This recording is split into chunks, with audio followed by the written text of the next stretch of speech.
Not hearing any audio? Is that fixing it? Hello, hello, hello. Trans rights, trans rights, trans rights. Can I hear you? Okay. I should have fixed it. It's, tile mic is now set to, microphone. But, obviously the video is being captured. Oh, can you hear me now? Did it finally catch up? Hello, hello. There we go. Brilliant, brilliant. How is everyone? He asks as he waits for the delay in the stream to catch up to the chat. Yes, refresh for audio. How's everyone doing? It's been an eventful month for me. The audio's a little faint. Let me see if I can't fix that. Desktop audio. Tile mic is at the highest it can go. But right now the mic is set to the webcam mic, so you're hearing that. Cool. Cool. So, I'm back from vacation. I took a long time off. Spent time with friends, family. Hello, greetings from Venezuela.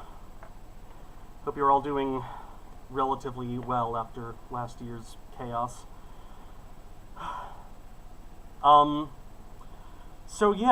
This year I spent pretty much the entirety of it focusing on finishing my giant autobiography. There is a fan running. It's the air conditioning. Would it be useful to hook up my microphone for this for better audio? Let's see. If I do that, will it be more professional sounding? And will it hopefully drown out the fan? So if I set my microphone to... Okay, it's not recognizing it.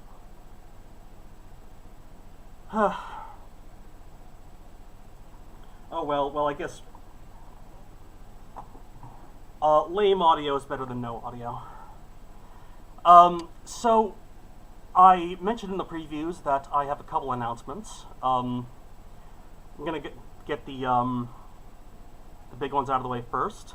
Worlds Elsewhere Theater Company, my theater company, which I'm gonna link to the YouTube channel there. If you're not already subscribed, please do. I know I haven't talked enough about Worlds Elsewhere on this channel, and I haven't had much free time to dedicate to growing it, but my colleagues have. Co-founders David Kowarski and Ilana Greenberg-Sud have been working their butts off getting this channel off the ground, getting this theater company off the ground. Since we founded it last year, we've done 5 full productions. Our last one was a summer cabaret with just a bunch of lovely actors and performers of all types just coming together over YouTube to share their talents. Before that, they did a production of Julius Caesar. And this is really exciting, and I don't think this has been publicly announced yet. After a long battle with lawyers, Worlds Elsewhere Theater Company is now officially a 501c3 company, which means that it is an official non-profit company. It can do charitable streams much more easily, and it has all kinds of benefits as a non-profit. So Worlds Elsewhere is officially incorporated. We have titles and positions and everything. I've been named Director of Digital, so I'll be working on the social media for that, and the YouTube channel presence for that. So lots of exciting stuff going on there, including Dave Kowarski's in the chat. I did just tell them about the 501c3 status. We have that. It's official. Yes, we can do it. And it's just in time for 2 productions next month. The first production is our main stage production. We're going to be doing... I want to make sure I get this title right, because I can't remember the name of the writer. Mike Fadum who played our Bottom in A Midsummer Night's Dream. He was also a Spartan warrior in Lysistrata. He's going to be directing a play called She Kills Monsters by Qi Nguyen, writer of Raya and the Last Dragon. She Kills Monsters is a lovely little play about Dungeons and Dragons. And it's specifically exciting because it's a play designed to be done virtually. Like there is actually a formatted version of the play designed to be done over Zoom. So, oh, that's a good question in the chat. Is Worlds Elsewhere related to that Philosophy Tube charity stream? It's not related. It's definitely inspired by the charity stream of Shakespeare's plays. It was definitely inspired by and by that, but it's not directly related. But Zoom theater has taken off since the pandemic.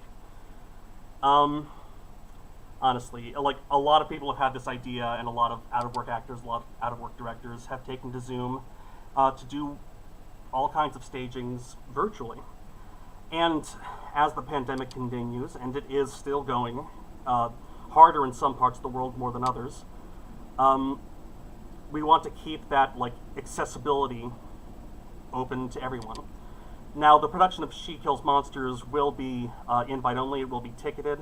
Wait, it will be ticketed. It's a charity stream, but there will be like links sent out, and all proceeds from the show will go directly to Trans Lifeline in the US and Mermaids in the UK. Zoom theater is a term that probably outlasts Zoom as a company. You're probably right. You're probably right. But virtual theater is definitely an option. Would I ever want to write a film? Depends on the film. It's a great time to be an agoraphobe. But honestly, yeah, Zoom theater, I mean, it has its difficulties in staging. I mean, time zones. Normal theater doesn't have to do with actors in multiple time zones. But it's great for definitely actors with disabilities, directors with disabilities. Ilana Greenberg-Sood, our director of theater, has a disability and prevents her from participating in most quote-unquote traditional theater. And she's like thrived in it. She's put in so much hard work, and I'm so proud of her. Will I be resurrecting Cinematic Antifa? Cinema Antifa? Maybe in some form or another, but I'd have to see where I'd go from there. Twitch theater could be really fascinating because like Twitch is definitely designed for live production. But the thing is, with a lot of Twitch theater, there are rights holders, there are copyrighted plays that can only be done through like ticketing. I think traditional theater legality has not yet caught up to the virtual world. I think it will eventually. But anyway, She Kills Monsters, Worlds Elsewhere Theater, debuting on, has date been set? Yes, debuting on October 23rd and restreamed on October 30th with a talkback from the cast and crew. And in addition to that, Worlds Elsewhere is also doing a workshop of a new play by rep member Meredith Cook and directed by, let me see if I got this guy's name right. Some guy named Kyle Calgren is directing that. I'm directing a play. I'm directing a Zoom play written for virtual theater. It's called The Space Between, and it takes place in the future and in space. And it's about two characters who don't know each other and just bump into each other on their ways to different planets, on various spaceports and docking bays and that sort of thing. When will tickets be on sale? That's a good question. I do not know. I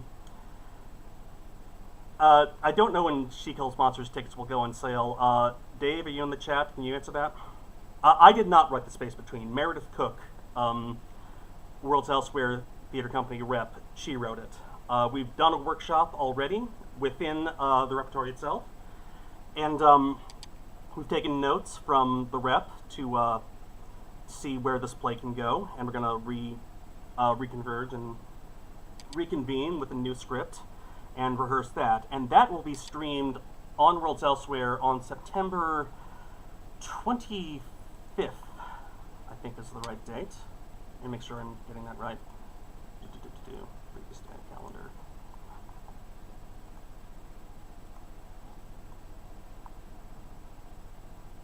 Yes, 7 p.m. 7 p.m., September 25th, The Space Between. It's already really come together. I love the characters. I love the journey that they go on together. I'm looking forward to the rewrites. It's a really solid play, and it's really great for like a black box theater. It's just two characters, one setting. Just classic theatrical structure. Will we ever get that Riven Let's Play? Maybe. Maybe now. What sort of mood am I going for with The Space Between? Good question. I guess the mood is kind of wistful. Wistful and sad, and about... I mean, it's a play about missed connections. Because it's about two people who meet each other, one who is desperately looking for a family member, and the other who doesn't really talk to many people at all, and never gets the chance to, and is just like relishing the chance to get to talk to this person when they do meet. So, I guess wistful and melancholic, and it's kind of great for a space like Zoom or streamed on YouTube. But honestly, the great unique thing about streamed theater, I think, is the, I mean, theater is by inherently communal. With Zoom theater, with socially distant theater, it's isolating, and it's very, intimate in a way that, traditional theater isn't. Like, everyone gets a front row seat, essentially. Message to make YouTube pop. There's a YouTube pop-up? Annoying. Star Wars meets the Before trilogy. I love it.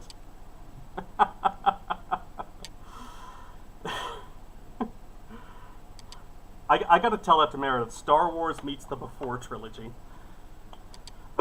No exit performed virtually. That would be great to do. But again, I think that might be under copyright.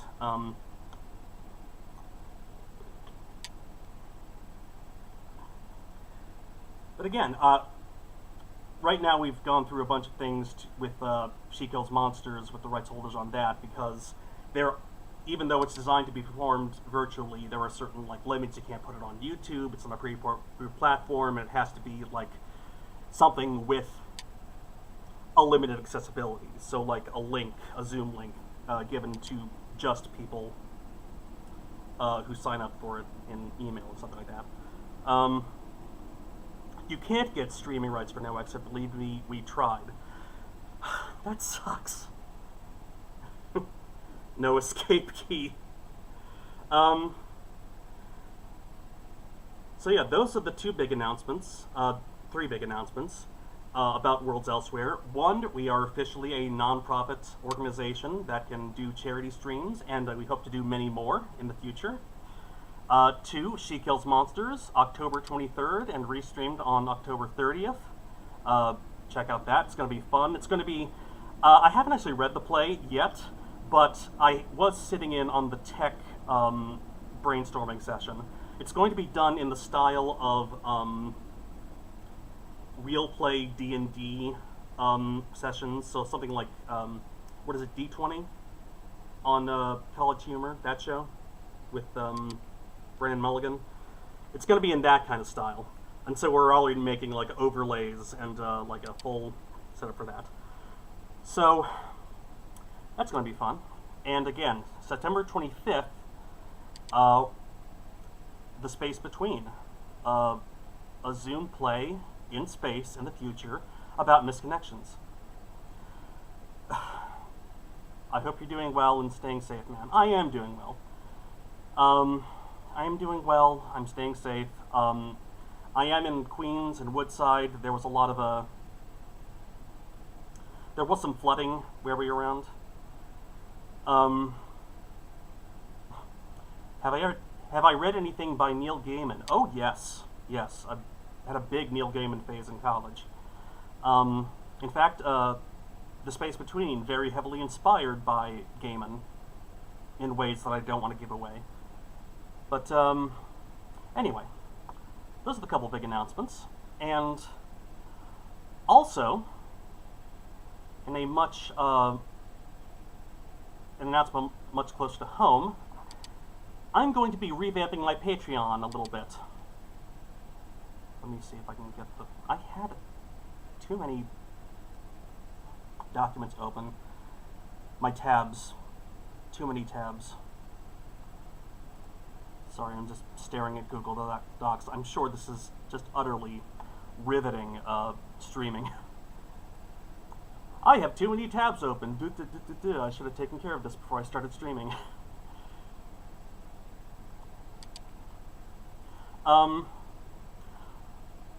Honestly, in the immediate future, I might just stream Riven because it's very low key and very like low effort, and it could be a nice like easy way back into content creation.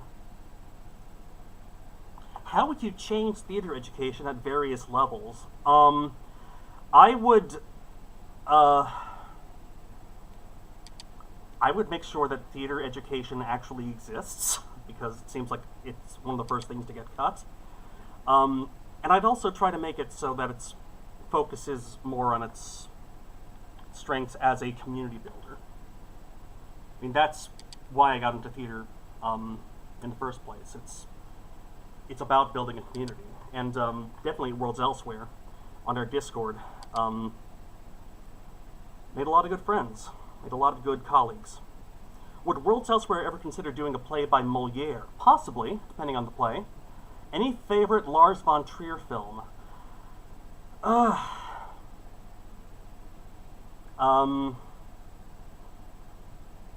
think Melancholia, honestly. Just because it's so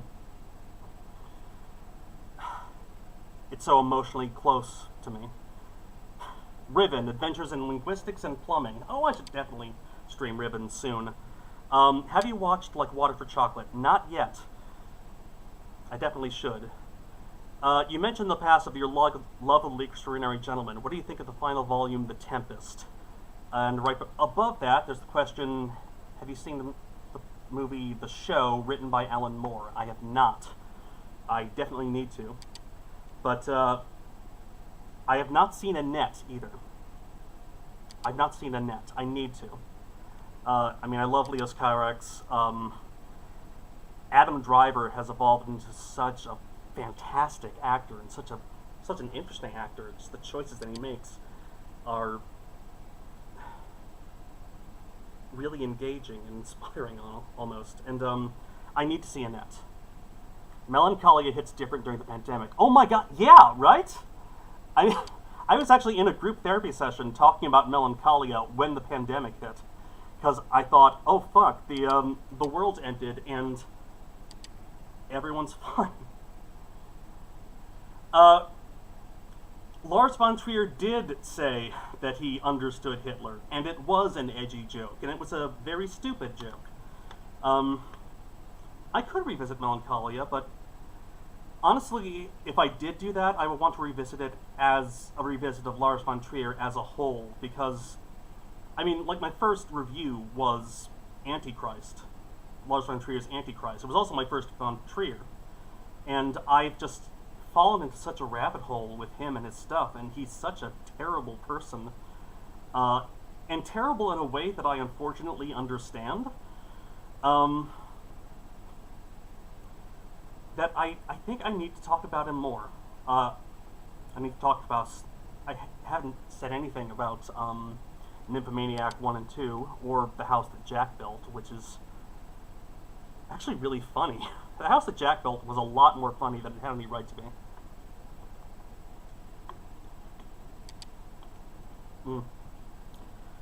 But anyway, yeah, Nymphomaniac is bad in a lot of ways. It's also really unnecessarily racist, as opposed to all those things that are necessarily racist. What am I talking about? Has my opinion on a Revolutionary Girl Utena changed since that infamous review from a decade ago? Yes, I did watch the entirety of Revolutionary Girl Utena, the anime, which I thought was repetitive and dull in a way that a lot of anime is. Because when you binge watch it, like, okay, they're doing this sequence again. Okay, they're doing this sequence again. They're going up to the thing and they're playing the same clips again to fill time. But I did watch the movie. I did rewatch the movie after that, and it made a lot more sense having watched the show, and it really did read more like a way to end the show better than it did. But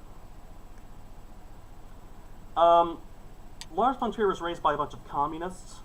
More importantly, he was raised by an art commune. Yeah. The bit with Uma Thurman is magnificent, the rest is dreadful. Oh, you're talking about Nymphomaniac?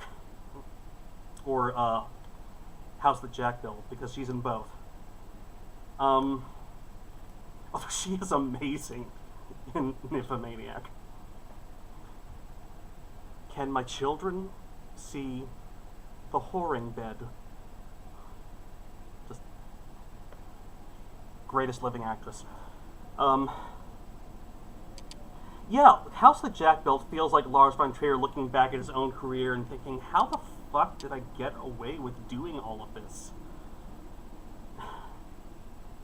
But anyway, I'm getting off topic. So the big change that is coming to my Patreon is that I'm adding to the lowest tier, the $2 a month tier, I'm adding a poll, because right now, I would love to talk more about the new French Extremity, but I'd have to do a lot more research into that. I'm starting a poll on my Patreon that if you pledge $2 a month or more, you can take part of. I have watched The Breakfast Club, it's a classic. Because the thing with my workflow is that I have a lot of different ideas lined up. By a lot, I mean 7. And I'm not sure what to do first. And so, I thought I'd kill 2 birds with 1 stone, because I want people to engage with my Patreon more, and I also want to make a more efficacious workflow.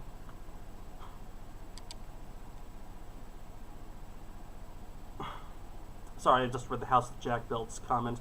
Anime cannot be art because anything that takes shortcuts cannot be art. No. Wrong. Wrong.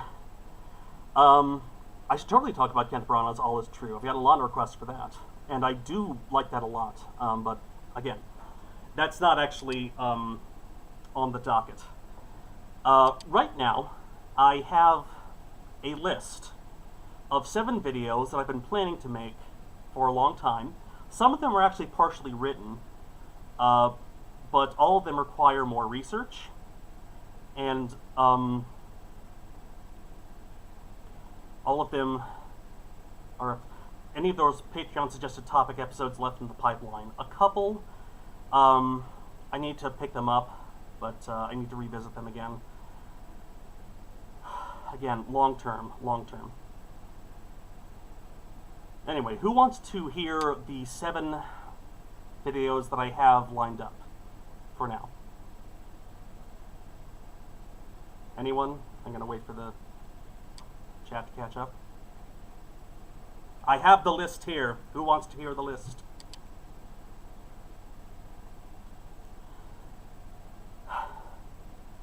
Now, I will definitely pick up some of the older Patreon requests, because I really need to finish those, and it is really not fair to those who pledged to request those that I dropped them. But I think I got overwhelmed, and because I realized that I needed time to percolate on things and give them the proper research, and I didn't want to do anything just for the sake of doing it. I need Because if you're doing a video essay, you need an angle, you need a unique take, you need to do something that's not just something you can Google easily. But here are the ones that I have. I will kill one hostage every hour until you read the list. Okay, fine.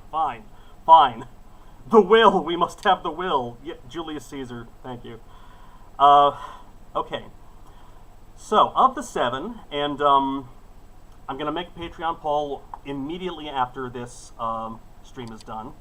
So you can see all these lined up here. Link to the Patreon right here.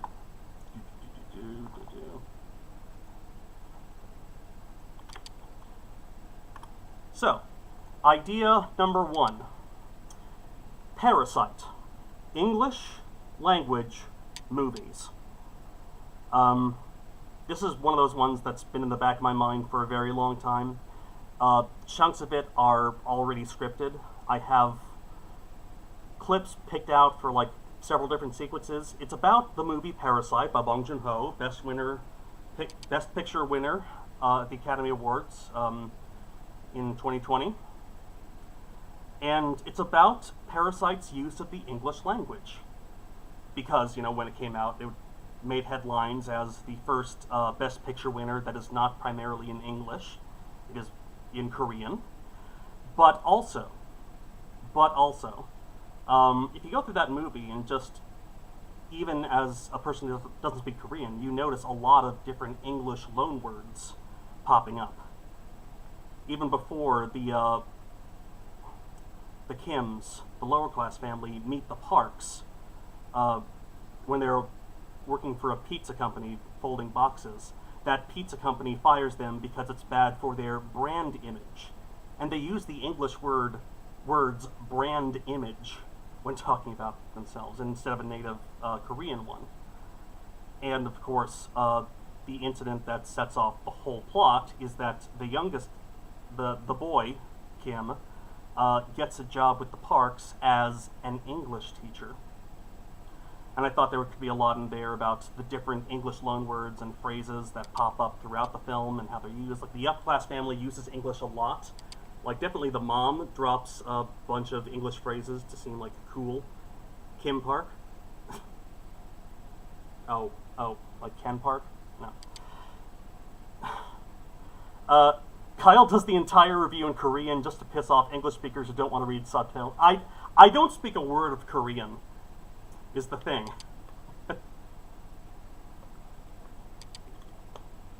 Okay, I know the word annyeong because of Arrested Development, and that's it. But again, I think that's just kind of like American imperialism, because the reason there is a North and a South Korea is because Korea was caught in a tug of war between American and Chinese political interests. Oh, definitely similar dynamic in Hindi movies. Like, even going back to the 50s, where, what was that one? Was it Bimal Roy? No. Amara. A film about a beggar. Help me out, chat. Amara film.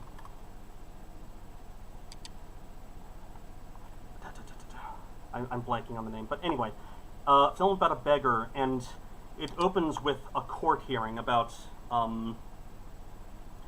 his fate, and it is just fascinating watching this Hindi language movie have a courtroom session where all of the court phrases that you would hear in like American court dramas in English, being spoken in English.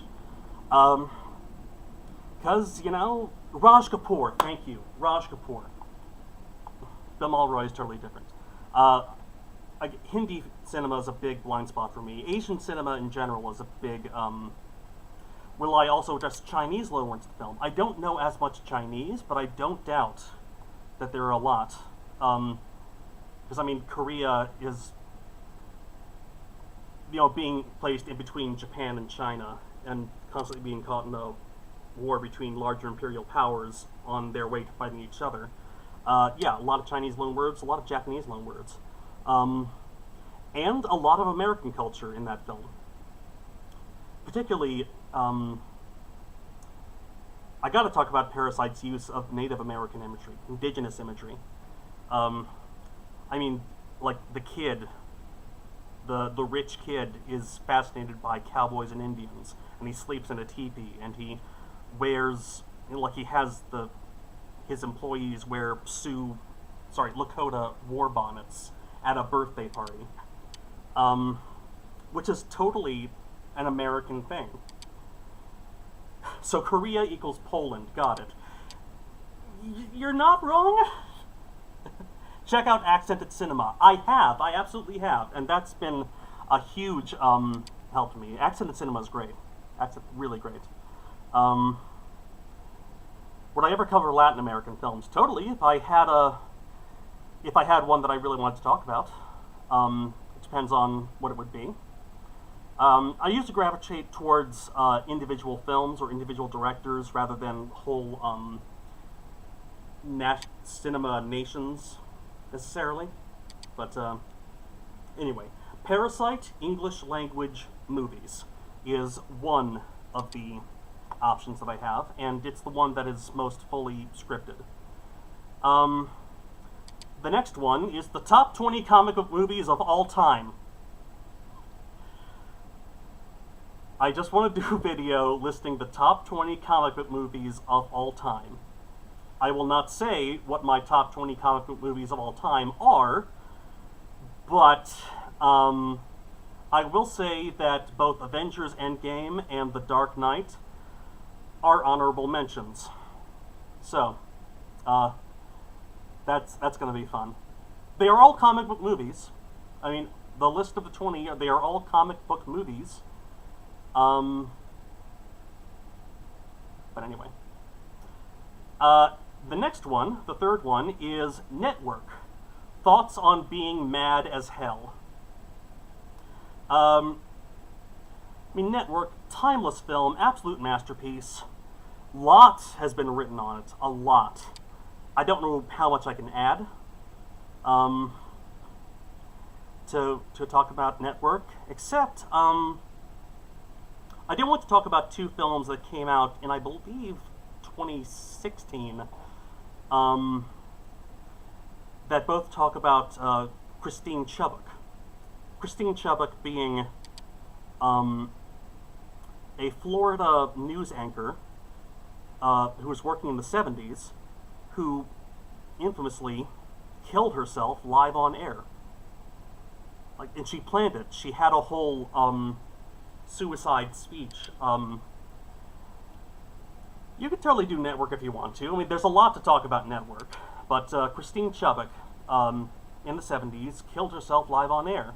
And it became like an urban legend. It became like this thing that people would talk. Did you hear about that anchor who killed themselves on live TV?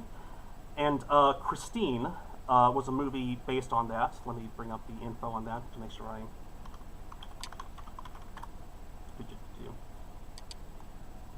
Christine, made in 2016, directed by Antonio Campos, with Rebecca Hall as Christine, is a really sad biopic about her life and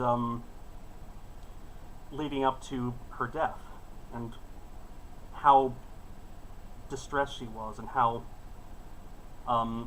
much her job working in local news brought her down. Basically, she got tired of reporting on murder after murder after robbery. And yeah. And made in the same year, it was a quasi-documentary called Kate Plays Christine. Let me make sure I know who directed that. Kate Plays Christine is about Caitlin Schell, who is just the a wonderful, wonderful actress, the Meryl Streep of no-budget movies. The anchor was not a car who killed people.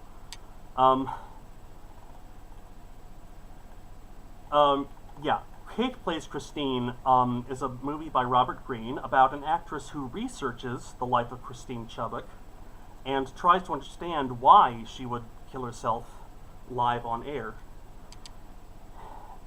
And the thing is, this incident with Chubbuck happened a couple years before Network came out. And Network, of course, opens with Howard Beale, before he does his famous "I'm mad as hell, I'm not going to take it anymore" speech. He announces that next week he's going to kill himself live on air. And it becomes this whole, like, pageant about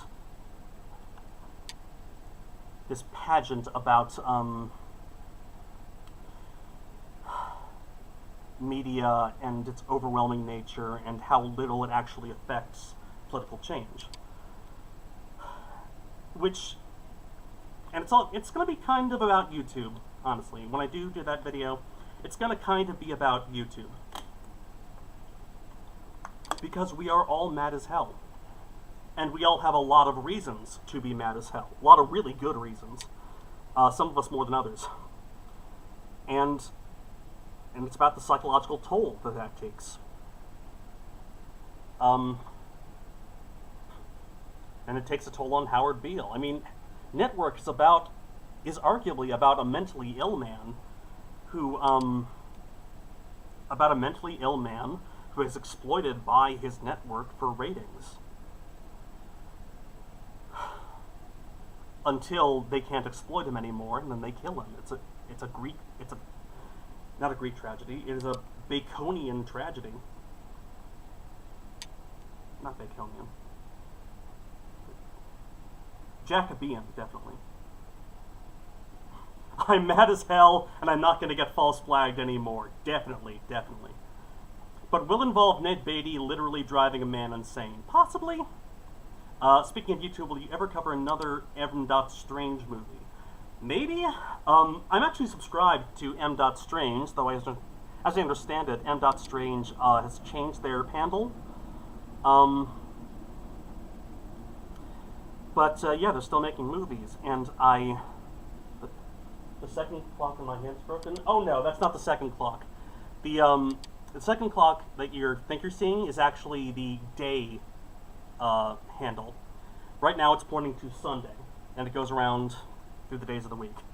It's a clock that lists days of the week along with hours and minutes.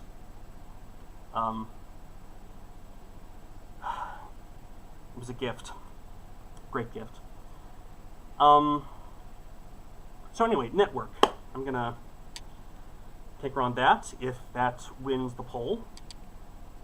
After that, this one I need to do more research on because it's going to be a very research-heavy topic. The Name of the Rose, Umberto Eco and Semiotics. And that's going to be a review of the, when was it made? The Name of the Rose, looking it up to make sure I don't get anything wrong. A 1980 novel by Umberto Eco, who wrote the internet's favorite definition of fascism.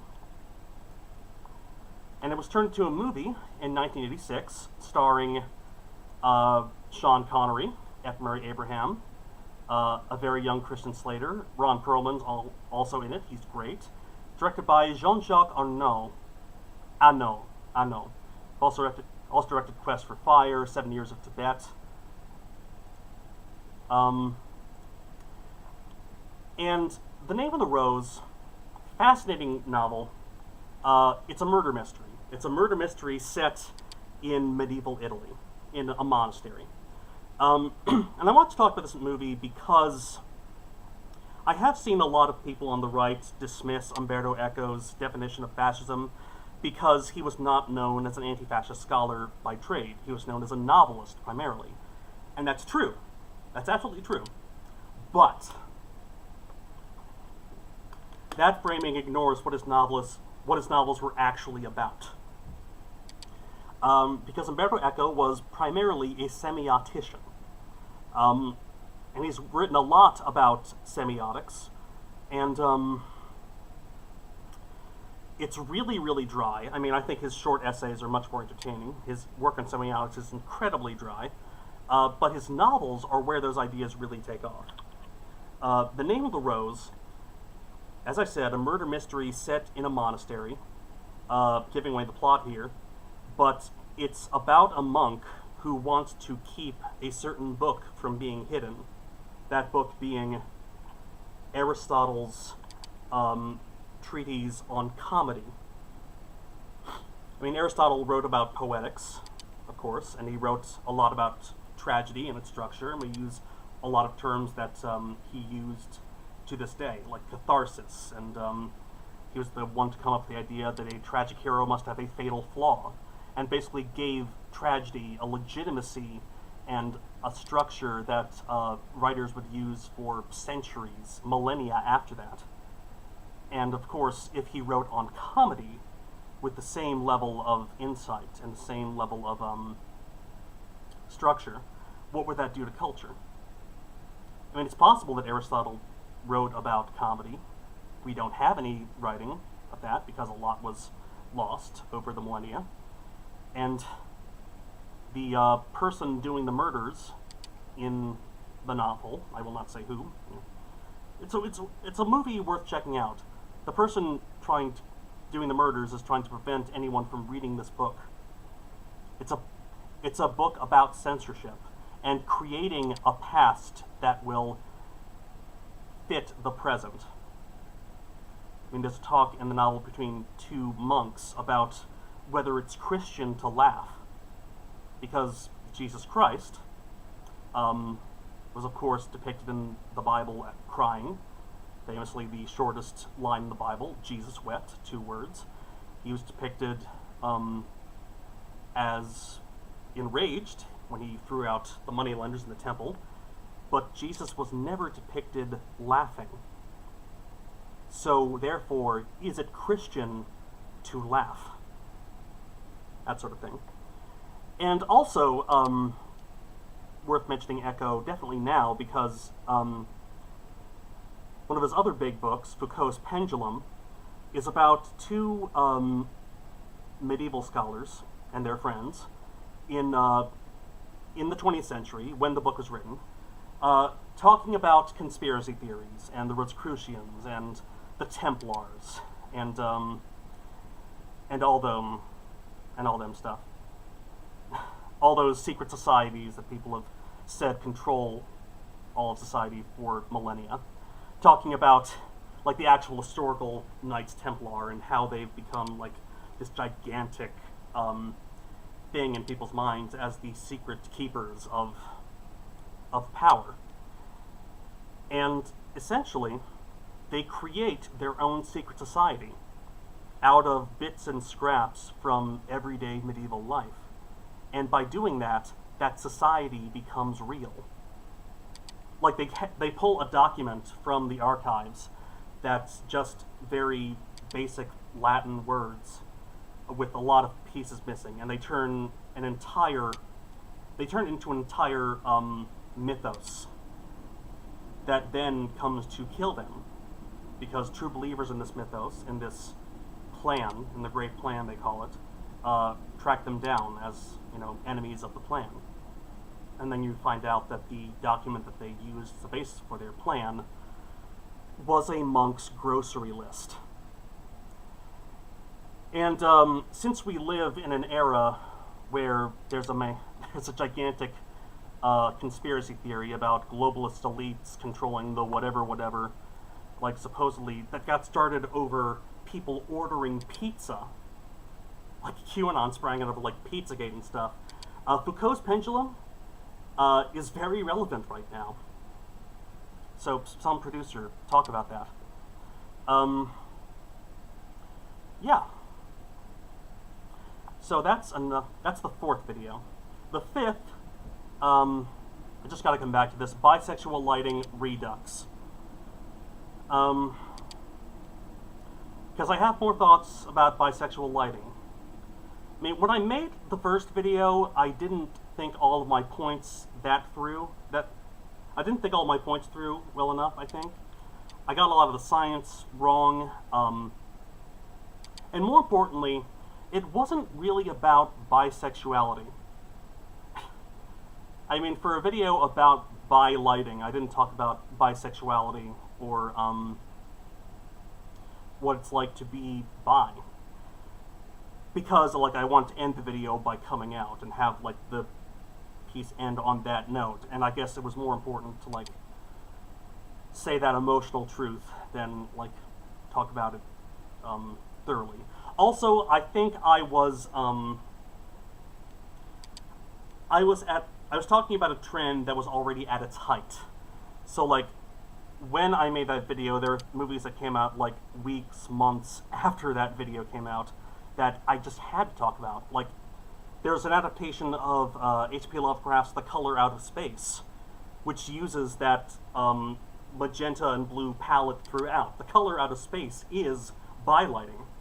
And I actually went back and read the Lovecraft story. He keeps talking about a man who lived in a space where the color lived, and he kept describing him as, quote-unquote, queer. But basically, I need to clarify a lot of things that I said in that video. I don't think that anyone who uses that specific color palette is indicating bisexuality, necessarily. Any more than anyone who puts a rainbow in their movie is talking about homosexuality, which has been a gay symbol for decades at this point. But obviously it means a lot to bisexuals, and certainly filmmakers after 2018, when bylighting was at its peak, it definitely became that. But I think before that color palette was mainly used to indicate liminality more than bisexuality, indicate a space that can only exist in very specific circumstances, like something that is not neither one nor the other, and can only be seen under certain lighting, like bisexuals. Honestly, either seen or you're not. It's very difficult to say what is and is not bisexual culture anymore. Well, that's not true. I mean, since then, a lot of channels have come out. Like, what's your name? Verily Bitchy? I hope I'm saying that wrong. She talks a lot about bisexual culture and bisexual history. That's been really informative. I'm definitely going to give them a shout out once I do that. And again, all these videos I will probably end up doing. This poll is basically about what I'm going to do first. Bisexual lighting also seems to be better at lighting BIPOC. Is that an accident? Not necessarily an accident. I mean, I hinted at it in the first bisexual lighting essay, but in film, traditional film, the chemical makeup of film, like in Golden Age Hollywood, was not necessarily tailored to darker skin tones. Look up Shirley cards. Google image search Shirley cards. The Shirley cards were basically cards put out by film companies, by photographic film companies, to show what a bright range of color their film could produce. And they would use these models that they nicknamed Shirley. And Shirley was, of course, always white. And so in a lot of older film and a lot of older photographs, definitely, if you had darker skin, you looked really dark. And it wasn't until, oddly enough, chocolate makers who wanted their chocolate to show up better on film to advertise, that film was created to have a larger range of skin tone. There was a Vox video on that, absolutely. And that kind of bleeds over into modern digital filmmaking. But it is better at like low key lighting, like that kind of interior LED by lighting. Definitely is kinder to a much wider range of skin tones. Oh, was it Furniture Maker? Okay. It was either chocolate or furniture. Yeah, I think the chat's correcting me. It was furniture. It was furniture makers using dark wood who wanted to show off the fine grain in their wood. Thank you so much, German Bourbon. So anyway, I'm going to talk about all of that in the Bisexual Lighting Redux video. Also, I made a letterbox list of films that I would need to talk about in this sequel, so I've been planning this for a bit. Diary lists. Come on, I made one. Hold up. Either I made it or someone made it for me. Yes, some fan made a list of sequels of bylighting videos that I would have to films that I would have to talk about in the bylighting video. And it would have to include The Color Out of Space, of course. Why is the guy saying fuck? Don't curse in the chat, don't do that. M, talk about M. Is there bylighting in M? I'm pretty sure M is in black and white. I would definitely have to talk about some black and white films, because definitely bisexuality has existed before color film, before film. It is as old as human behavior itself. But again, this sequel video is going to talk a lot more about bisexuality, so I would have to talk about Gregg Araki's The Doom Generation. And I would have to talk about Paul Verhoeven's Basic Instinct, Short Bus, I'll have to revisit that. John Cameron Mitchell's Short Bus. I would have to talk about Desiree Akhavan's The Bisexual, obviously. Let's see, Liquid Sky, Ernst Lubitsch's Design for Living, which ends in essentially a menage a trois. A movie made in 1933 ends in a menage a trois. Caesar Was Bi. I think so. Yeah, I'd have to talk about Spartacus, too, because there was, I believe, a cut scene where Laurence Olivier, his character in Spartacus, says, "Do you think it's wrong to prefer snails over oysters?" "No, sire. Well, I prefer snails and oysters." So it's like very, very deliberate. So I'd have to talk about that. I'd have to talk about Alfonso Cuarón's Y Tu Amaba Tambien. I would have to talk about Lucky McKee's May, which is a fantastic horror film. I'd have to talk about The Lobster. I'd have to talk about Birds of Prey, The Grand Budapest Hotel. I'd have to talk about Pier Paolo Pasolini's Theorem. I'd have to talk about The Mummy, obviously. I'd have to talk about Amy Seimetz's She Dies Tomorrow, which is one of the best movies about the year 2020 probably made. It just so thoroughly captured the dread that everyone was fearing last year. I'd have to talk about Christopher Nolan's Tenet, too, because Tenet, like in this movie where time moves backwards for certain people, when they get reversed, when time moves backwards for these people, they go into a by-lit room. The 1998 Mummy. Wait, was it 1998? 99. The Stephen Sommers 1999 Mummy, which everyone in the world says is bisexual culture because there are very hot men and very hot women in it. Well, like everyone's hot in it, except for the quote-unquote native characters, like the Egyptian guy who sends them on the quest and almost hangs Brendan Fraser is not hot, and so is the snivelly guy who ends up siding with the mummy himself. So, Is sci-fi still good sci-fi if the subtle underlying message is misconstrued or totally just flies over people's heads? Of course, referring to Starship Troopers and Trek. Must they be blatant? Not necessarily. Good art gets you thinking, no matter what. Yes, the one with Brendan Fraser, yes. But also, I don't think art should be necessarily judged by whether or not... Oh wait, no. Let me stop. Back up.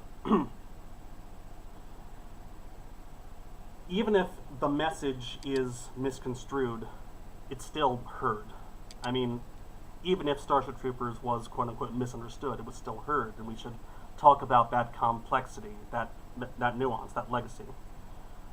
Every bisexual that I know of loves The Mask of Zorro, The Mummy, and The Road to El Dorado. Oh yeah. Oh yeah. I'd have to talk about all those in the bisexual lighting video. No bisexual lighting in any of those, but definitely bisexual culture. So anyway, so that's 5. Parasite, the top 20 comic book movies of all time, Network, The Name of the Rose, By Lighting Redux.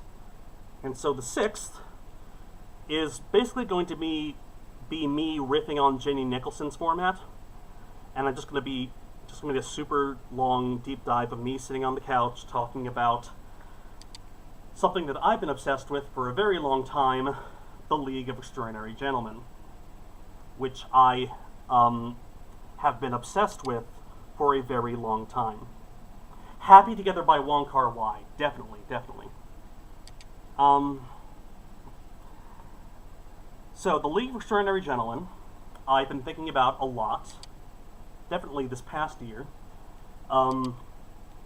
especially with, like, every major studio coming out and making this gigantic, for lack of a better word, orgy of intellectual property. I mean, Space Jam 2 was an ad, a very shameless ad for the entirety of Warner Brothers Studios. It was also Sean Connery's final movie, and I have to talk about that because The League of Extraordinary Gentlemen, the comics, despises Sean Connery. It despises James Bond. Like, I know a lot of people know about the movie and the premise of that, but the actual comics, it's Alan Moore having the most fun that he's ever had in his life. Because as the comics went on, you clearly see that once he got those, like, titans of Victorian literature together to fight other titans of Victorian literature together, I guess he realized that he was making a treatise on the nature of fiction itself, which is also a giant subtweet of mainstream comics. Because I need to track down the interview, but at some point in the... Sean Connery's final film was Space Jam 2. I think we got our wires crossed here. Hi, Diamanda. Hey, how's it going? Been a while. Yeah, Alan Moore having fun is basically creating the world's biggest crossover. And, like, really, the most ambitious crossover. And it's also about the nature of crossovers. Because so much of it is, like, public domain, and even the stuff that isn't public domain is copywritten, but hinted at. In later League comics, James Bond is a character.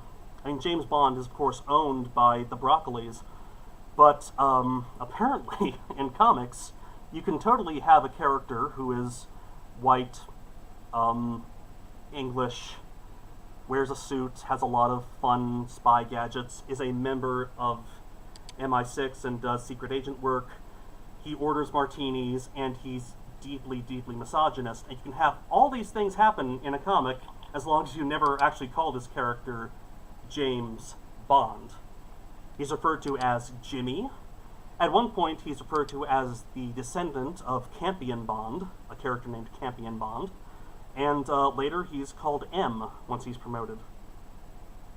But he's never called James Bond. Much in the same way that the Antichrist is never called by his actual name, because the Antichrist shows up in the League of Extraordinary Gentlemen as well. The Antichrist, of course, being a boy who is marked by a dark wizard at a very young age with a mark of the beast, specifically here, who goes to an invisible college in the north of England, accessible by train, and lives in a house that is crunched in between two other row houses. But of course, he's never actually called Harry Potter.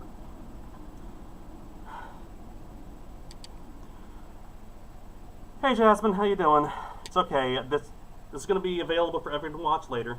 But yeah, James Bond would lose in a fight to Adam Adamant. Adam Adamant shows up in the League of Extraordinary Gentlemen.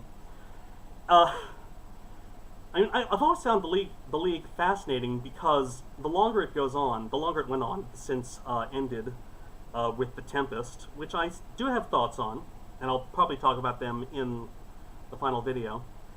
It ended just by not necessarily telling a satisfying story with its characters, but it did. But it did create a fascinating universe. It created a comic book universe that holds up in spite of its ridiculousness. Partly because it draws from so many different sources, and if you draw from so many different fictional sources, the more you create a world that is very much like the world that we live in. He could get around the Harry Potter thing by buying the licensed Harry Potter from the movie Troll. Yes. And yeah, I will definitely talk about the character who saves Mina and Alan from Bond in the Black Dossier. Yeah, I need to talk about the racism. I need to talk about the fact that Alan Moore put the Gollywog in the League of Extraordinary Gentlemen, but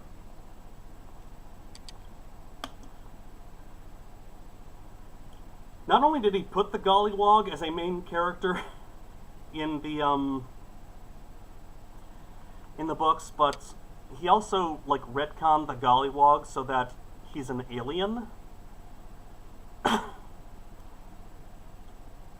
Like he's from a dark matter planet, like the same planet ostensibly that the aliens from 2001: A Space Odyssey came from.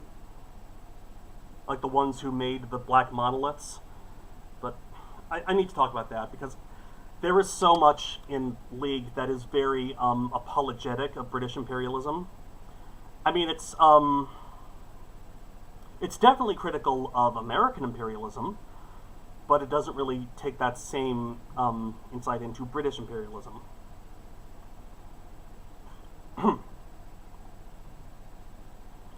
But yeah, anyway, I think there's a lot in League that can be discussed, especially as more and more people, by people I mean studios, keep on mashing up intellectual properties that have nothing to do with each other. Because, I mean, take something like Space Jam 2, Ralph Breaks the Internet, which is also a gigantic ad for Disney and everything that it owns.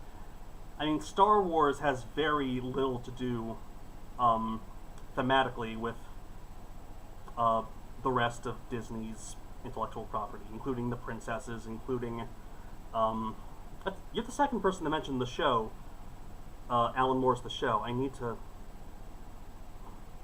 check that out then. I learned it from watching you, basically. America to Britain. I learned it from watching you, totally. Go to AO3. I should know what that is. The Dark Universe, totally. But the thing is, even if these fictional stories don't necessarily belong in the same story, they're still made by humans on Earth. And they are as much a part of our lives as any other work of fiction. And the League in later volumes goes and points this out. Like and it makes connections that are so fascinating. Like Big Brother. Big Brother is a character in it. 1984 is referenced directly in it. And it actually gives a whole backstory to the ruling party in 1984. And it gives a name to Big Brother. That name being Harold Wharton. Harry Wharton. Who is a boy, leader of the Famous Five in the Billy Bunter stories. The Billy Bunter stories being a collection of, young boys' adventures in some British public school. And apparently Orwell wrote an essay about the Billy Bunter series, arguing that these are the boys who grow up and rule the country. And so it's about, like, treating these properties as if they would age and die and be as real part of our world as any other historical figure. But Sharknado, Lavarantula, and Z Nation are the same continuity. Yeah. But that's the thing. The more you reference other fiction, the more, if you do it right, the more your fictional universe should resemble the real one. But anyway, those are my thoughts about the League of Extraordinary Gentlemen, and I'll put that in the video that I eventually make. I can get Pepe not being in Space Jam 2, but why are the Droogs in there? Because people know A Clockwork Orange. Because Warner Brothers owns A Clockwork Orange, it's easy to throw together a Droog costume, and they could just have extras dressed as the Droogs. Why the hell not? It's about advertising. It's about advertising their intellectual property. And they can get away with it because they're not putting the Droogs front and center, like they would have with, I don't know, with Pepe Le Pew that everyone's talking about. You know, they put the Droogs in there, but not Pepe, but it's, you know, it's about advertising. It's for the adults in the audience, not the kids. Planning on touching the Moore versus Grant Morrison feud? Possibly. I'd have to learn more about that actual feud. I'm not entirely sure I get it. I think it has something to do with Grant Morrison going on to write a lot for DC Comics. They were extras. Great Eye Warp, they were extras. Put in the background of Space Jam 2. The Droogs are like a bunch of extras dressed as Droogs next to a bunch of people dressed as the villains and heroes from the various Batman movies. Baby Jane Hudson is in there. And yes, the horny nun from Ken Russell's The Devils is just standing there right behind Don Cheadle for the entirety of the film. Just Vanessa Redgrave's character from The Devils, Sister Jean d'Agnes, is in Space Jam 2. I will have to talk about that because, like, this is what Scorsese was talking about when he said, like, talked about the great flattening of content. Because everything is on the same screen, whether it be, you know, whether you're watching this on a laptop, on your phone, or on the YouTube app on your TV, it's all flattened down to just content. And it's not, you know, tiered, it's not curated, it's just out in the ether. Everything all of the time, essentially. Perfect segue into the last video that I have lined up. And this might be fun. Last video I have lined up, number 7, Bo Burnham, Inside and the Cinema of the Interior. I loved Bo Burnham's The Inside. I mean, it spoke a lot to me as a professional content creator of 10 years. 11 years. It's been 11 years. I started in 2010.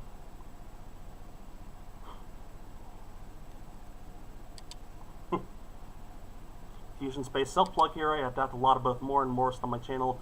Finish Prometheus. Prometheus is great. Prometheus is a lot of great. Prometheus is a lot of, like, really fascinating theology and, like, you really understand more a lot better. So, Bo Burnham Inside, we'll talk about Bo Burnham in the context of many, many filmmakers who have made films inside. Actually, Criterion Channel, which I highly recommend. It's just a wonderful, wonderful streaming service. So many films, they're all masterpieces, and they're all curated, and there's so many great extras, and they did a collection of films that were just done inside with films about claustrophobia, and they include Jafar Panahi's "This Is Not a Film," of course, a very film that's very close to me. Talks. So in that collection is what else besides "This Is Not a Film." It has Martin Scorsese. It has Martin Scorsese's Italian American, which is a documentary about his parents, which is really sweet and wholesome. Like it ends with him giving his family's recipe for marinara sauce. It also includes Shirley Jackson's Portrait of Jason, which is a landmark of queer cinema and black cinema, despite being directed by a white woman, but done entirely in one evening. It's basically a precursor to a vlog, even a precursor to a live stream. I mean, I guess part of the video will be about how filming indoors is basically the native format of internet content creation.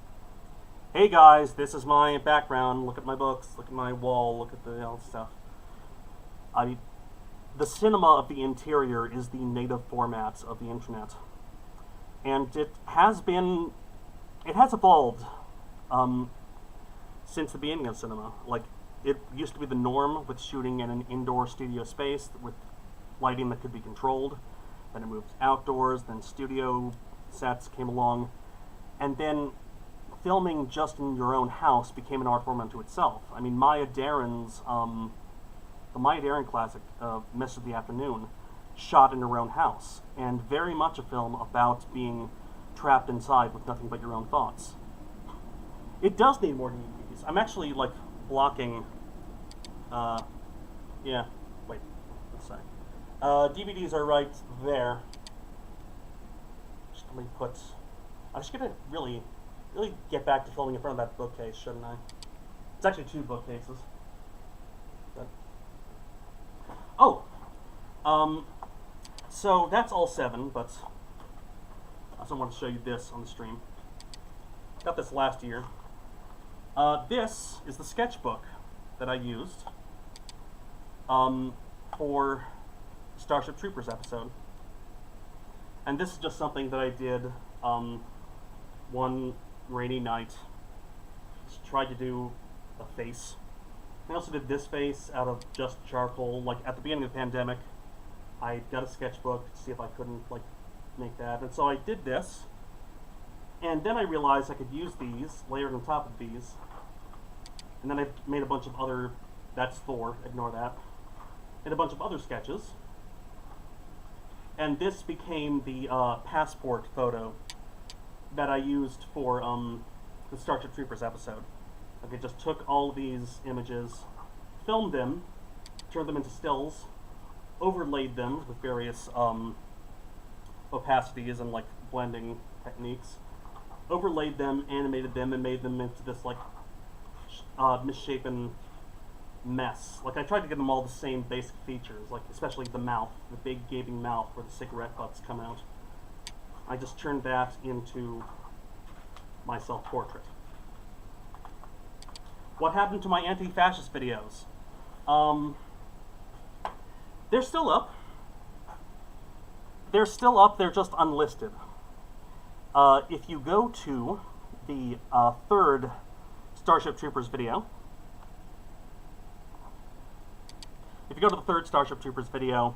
you can see them, the links unlisted. They're under Nothing to See Here and or Here. If you click the links with Nothing to See Here, that will take you to them. So anyway, Evelyn Dave, that is your answer to your copy-pasted question. Yes, please, chill. And that was a real dream I had.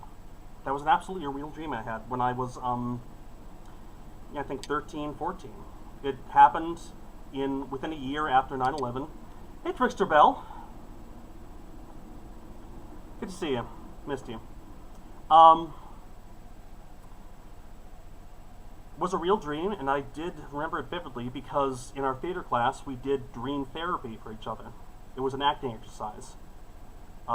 listen to a dream, try to act it out, improving, acting it out, and then try to improv it so the dream played out as if it happened the way we wanted it to.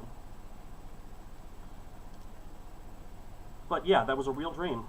Absolutely a real dream that's been percolating in my mind for a very long time. Will I ever get to the Bad Sleep Well? I want to. I totally want to. I hadn't seen The Bad Sleep Well for a long time, until I think last year. But should I ever start up Shakespeare month, year, whatever again, should I start doing Shakespeare again? And I might do that just because, you know, it clicks.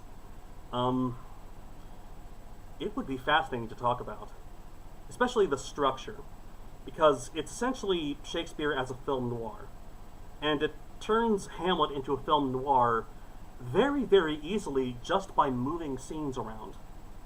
So Hamlet famously starts with two guards talking about, hey, you hear about the ghost? You hear about the ghost? Oh, there's the ghost! You hear about the king? There's the king! And then it just introduces the characters first. The Bad Sleep Well, which takes place in corporate Japan, amongst the salarymen, it starts with, essentially, the murder of Gonzago. It starts with that scene. There's a huge banquet honoring the CEO of the company, and they bring out a cake for him. And the cake is a model of the building where the company is located. And, what is it? I think it's a rose or something like that? A rose is placed in a window where Toshiro Mifune's father leapt to his death. So, obviously it changes a lot. It changes the setting, it changes the structure, but it keeps that basic central twist. That central scene of a man is confronted with his murder in public in a way that only he would recognize. And so the rest of the movie, I mean, you learn more about why this happened, you learn more about Toshiro Mifune's character, he plays the Hamlet analog. And it goes on in a film noir style. And because it starts with that scene, it becomes like, okay, why did he freak out? Who did that? Like, there's a much more of a mystery to it, instead of being told, here is your goal, here is your, here are the actions you must take, how do I do this action, like this sort of thing. And just by that simple change, it becomes a far different story, and it works really well. It's not my favorite of his Shakespeare adaptations. That's still Ron. Ron is an absolute masterpiece. Throne of Blood is up there. I mean, Ron is such a symphony of color and drama, though. But has anyone seen the Hamlet adaptation with Ethan Hawke and Bill Murray? That I should rewatch. I should definitely rewatch that. I remember not liking it when I saw it the first time. I thought it was kind of wonky that Ethan Hawke as Hamlet did To Be or Not to Be in a video store. Because, like, in this version, he's a film student, and he makes a short film instead of a play, which works, I think. But I gotta say, Bill Murray as Polonius is absolutely inspired. What do I think about Norman Spinrad's The Iron Dream and how it relates to Joseph Campbell? Very interesting. The Iron Dream being a sci-fi novel which imagines a world where Hitler, after dropping out of art school, instead of getting into politics, he gets into pulp novels and creates this fantasy world where there is an ancient, strong race that has been sidelined by the evil machinations of a bad race that has worked its way up into the highest levels of society. And it's basically, it's white supremacist ideology, but told in a fantasy setting. And it really interrogates a lot of tropes that fantasies use, and how easily these fantasy stories can be applied to the real world with terrible, terrible consequences. You haven't seen me cover a Macbeth adaptation? I have covered a Macbeth adaptation. I've covered, I have covered Throne of Blood, but Toho Studios took that down. And I haven't been able to get it back up, because Toho Studios, they own the rights, and they're really annoying about that. I should put it up on Vimeo. I do have a Vimeo account, but I don't really use it that much. I have talked about Macbeth in that video, but Toho took it down. So Hitler becomes L. Ron Hubbard. Yes. Well, I had to delist. Or rather, Toho delisted it for me. It just blocked it worldwide. So, maybe I can put that on Nebula? No, I'm not on Nebula. I should apply to Nebula.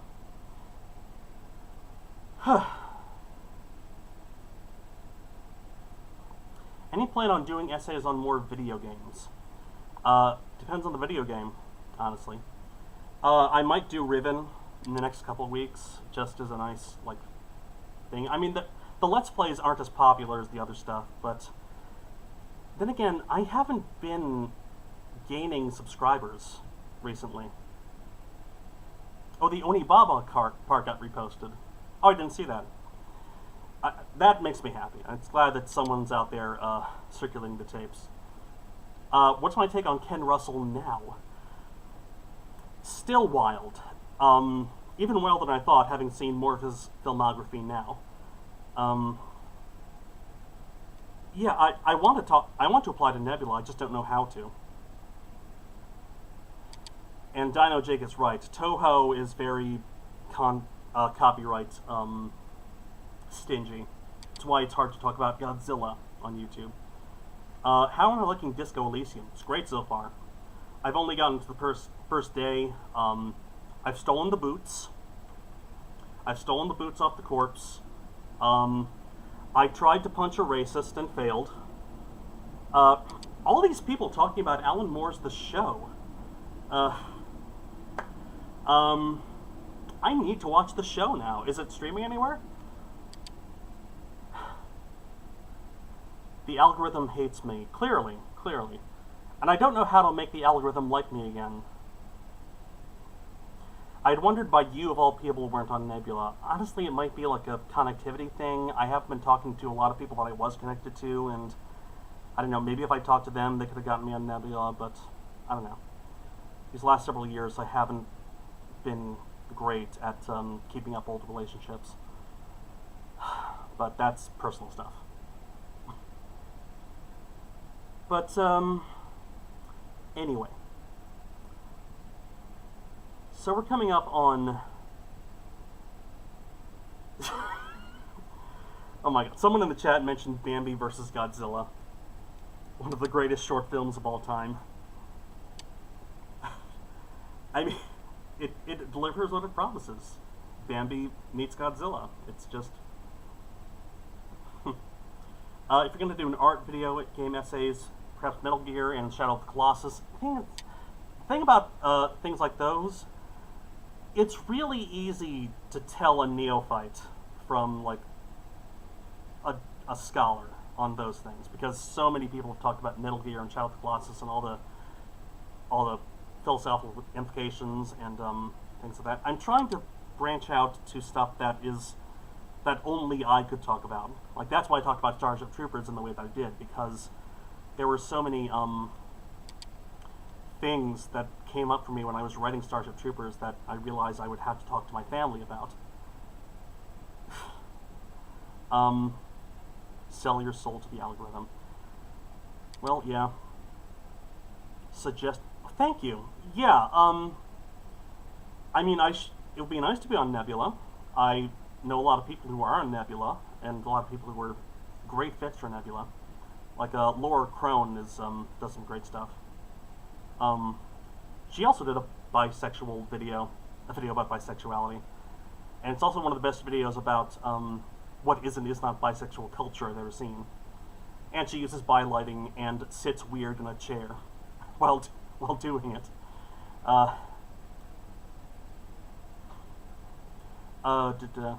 What about The Binding of Isaac? I've not played that. Thoughts on Tony Leung? Very, very handsome man. And, I mean, I haven't seen much Wong Kar-wai. I've seen Chungking Express. I've seen In the Mood for Love, of course. I mean, In the Mood for Love is just such a quietly devastating romance. There's a movie on Criterion Channel that it would be really fun to talk about now that Shang-Chi is out, and everyone's rediscovering Tony Leung's vast, deep filmography, where he's in Masterpiece 1, Masterpiece, playing just, heartthrob after heartthrob, being like this classic leading man. Like, there's a movie called The Eagle Shooting Heroes. The Eagle Shooting Heroes, I think is the title. It's a Wong Kar-wai produced comedy. And it's a Wong Kar-wai produced comedy from 1993, and it's like if,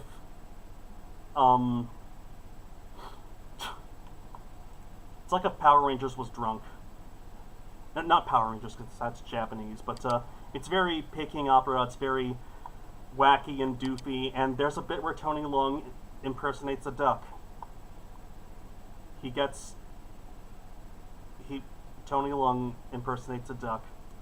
It's like you see all these, like, gorgeous, like, Wong Kar-wai regulars just doing slapstick. It's great. But anyway, I know you're a big fan of all that jazz, and coming back to bisexual and anti-fascist cinema, I'd like to know your thoughts on Cabaret.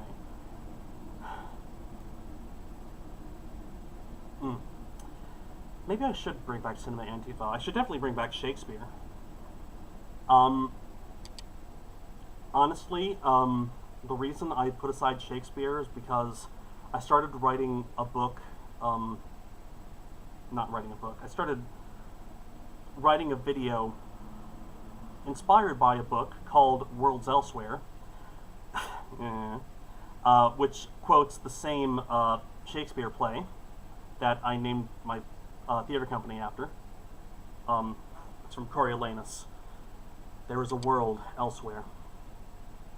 I'd love to play the Talos Principle, and I love The Witness too. Yeah,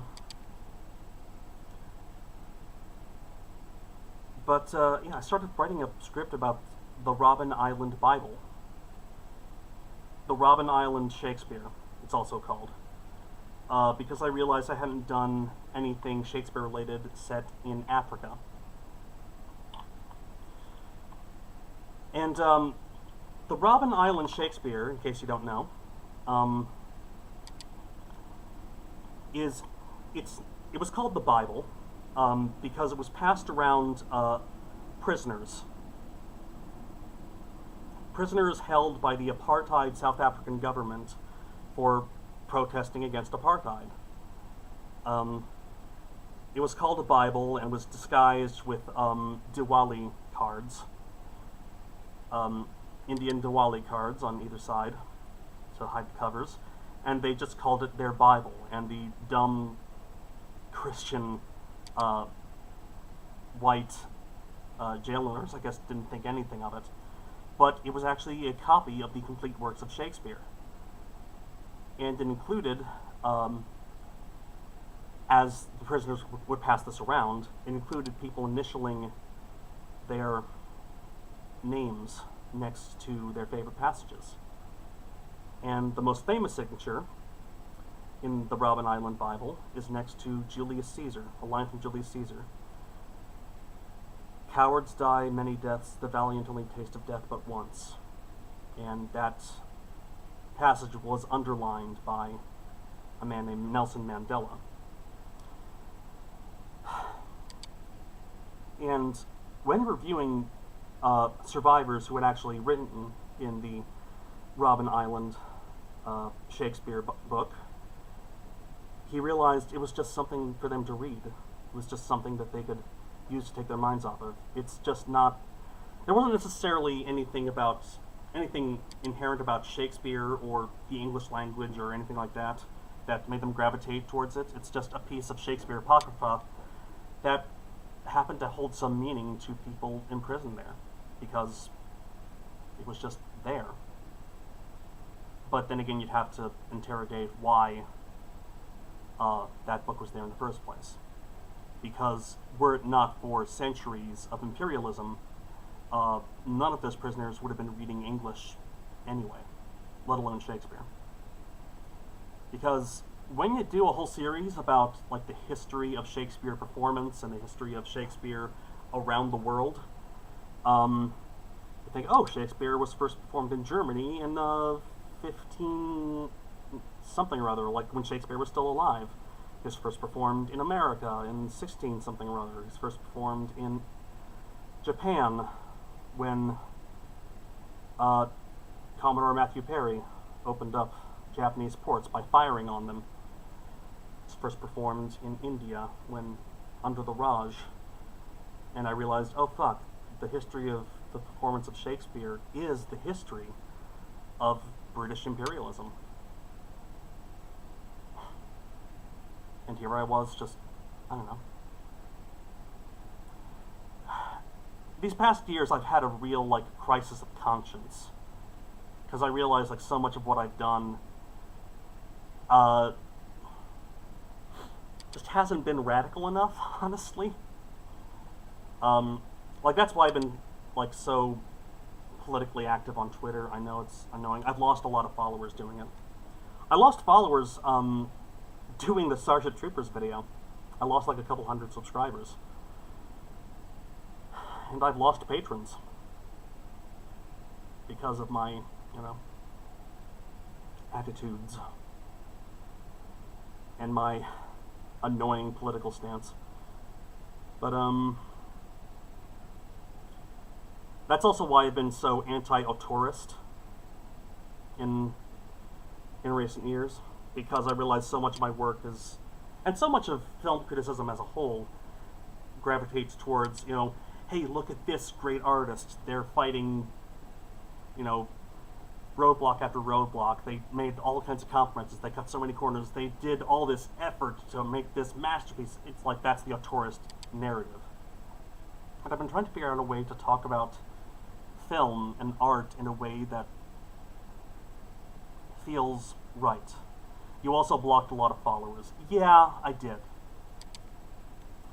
Yeah, I did. Because I saw enemies everywhere. Because I was scared. And also, Twitter is hell. Twitter is just absolute hell. It's just unfiltered id crashing into unfiltered id constantly. And so, yeah, I've blocked a lot of followers for my own mental health. And if I blocked you,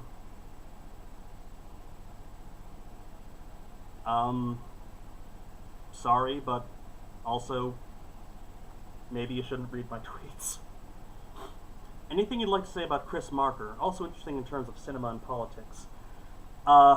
I need to read a lot more about Chris Marker. I mean, Sans Soleil is like unique in film. I'd love to talk about it.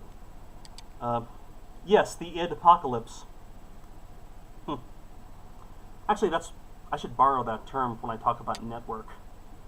Because, like, the thing that sets off Howard Beale, and also set off Christine Chubbuck in real life, was reporting on violent act after violent act after violent act on local news, which does take a toll. It's like professional doom scrolling, like what we now call doom scrolling. And just seeing everyone else being equally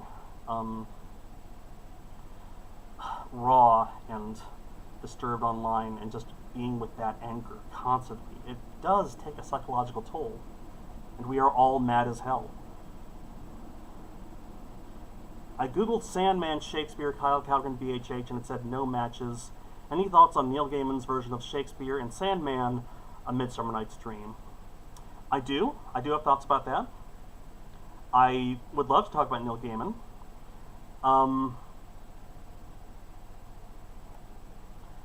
I think I put it off because I saw the Nerd Writer also talked about that very specific issue of Sandman. Actually, it's not an issue, it's a whole subplot in Sandman, because you meet Shakespeare before that that issue of Midsummer Night's Dream, and you meet him again later when they do The Tempest. And it definitely plays into this idea that Shakespeare is uniquely elevated amongst writers to be this like global, like the soul of humanity, like the inventor of the human, as dipshit fun Yale hates women thing. What's his name? That guy. The guy who wrote Shakespeare invented the human. That guy who called leftist criticism like the school of resentment. I'm blanking on his name. But yeah. Feel bad about commenting about Brett Kavanaugh back. Oh, is that why I blocked you? No. Well. Chaplin was as sick as he was brilliant. Oh yeah. That's also made it hard to work because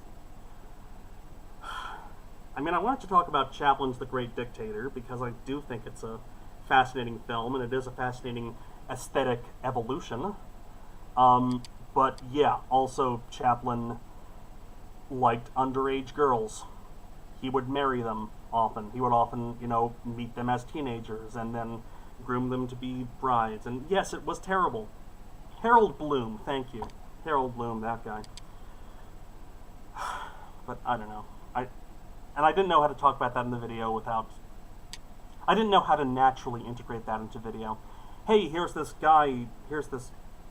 movie that I think is fascinating and very relevant to today. Also, the person who made it is terrible. I didn't know how to thread that needle. And I don't know how to thread that needle anymore. I mean, I guess when I've been writing, it's always been about,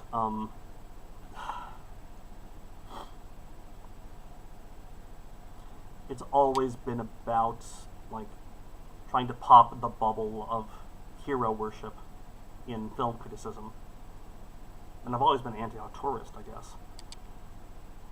You first heard of Chaplin through my videos? Really? Or you're talking about Harold Bloom. Yeah. Well, messed up. All your faves are problematic. Yes, it's true. And as information grows, as we are much more able to store information about people, those skeletons will come out of the closet.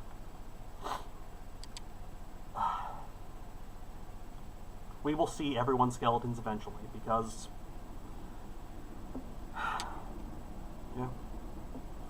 But definitely, I do not want to be part of a culture that lionizes directors, or actors, or anyone.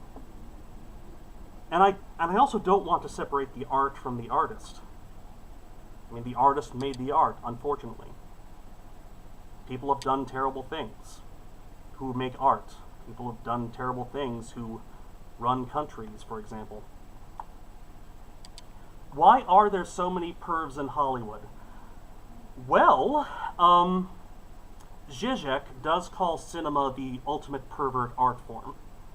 And there has been a lot written in film studies by men and women about film as a method of voyeurism, as the camera as an invasive force, as something that tells you how to dream. There's a great line in a Peter Greenaway film.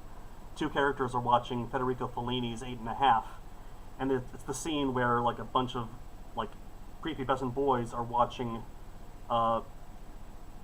this large woman in a sexy dress dancing, and one of them goes, how many directors do you think put their sexual fantasies on screen? And the other one says, I imagine most of them? I do not hate Zizek. Zizek is a fascinating doofus.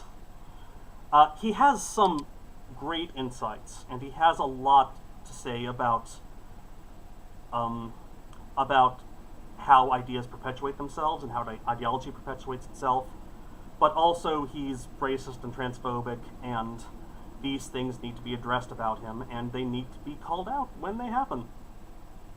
So, yeah, I think Zizek is a funny punching bag. But also, The Pervert's Guide to Cinema and The Pervert's Guide to Ideology are great films. Honestly, I think I like those documentaries more than I like his writing or his lectures. So shout out to the director of those, who is, let me credit her properly, The Pervert's Guide to Ideology. Sophie Fiennes. There we go. Yeah. She directed The Pervert's Guide to Cinema and The Pervert's Guide to Ideology. Both documentaries, which have a lot to say about film. They're wonderful works of film criticism, which have this great device of putting Zizek in the films that he talks about to make his point. Like, there's a sequence that's much more attributable to Fiennes than to Zizek. It's a montage where he talks about Beethoven's Ninth. Yes, Ralph Fiennes' sister. You're right. It was directed by Ralph Fiennes' sister. In The Pervert's Guide to Ideology, they talk about Beethoven's Ninth, and they show a clip of it being played. I think it's at an EU conference because it's the unofficial anthem of the European Union. And then it cuts to that same piece being played at a Nazi rally. And then it talks about how it became an anthem of the white supremacist nation of, like, what is it, Pretoria? Or Rhodesia? Something in South Africa. And it talks about how in Maoist China, Western music was banned. All Western music was banned, except Beethoven's Ninth. And it uses that in this montage of different, vastly different, political groups, from Maoist leftists to white supremacists to Nazis to liberal Europe, all taking part in this, like, reverence for Beethoven and the Goethe poem that, I think it's Goethe that wrote it, the poem that's based on everyone shall become brothers, daughter of Elysium, that sort of thing. Like, and then it goes into talking about A Clockwork Orange, where the main character talks about that old man, Ludwig van. Any thoughts about Adam from your movie Sucks? I've seen some of his stuff. It's good. I haven't watched much of it, but it's good. I haven't really gravitated towards, as they say, the thing bad style of film criticism, but they're alright. I respect them. Definitely hard workers.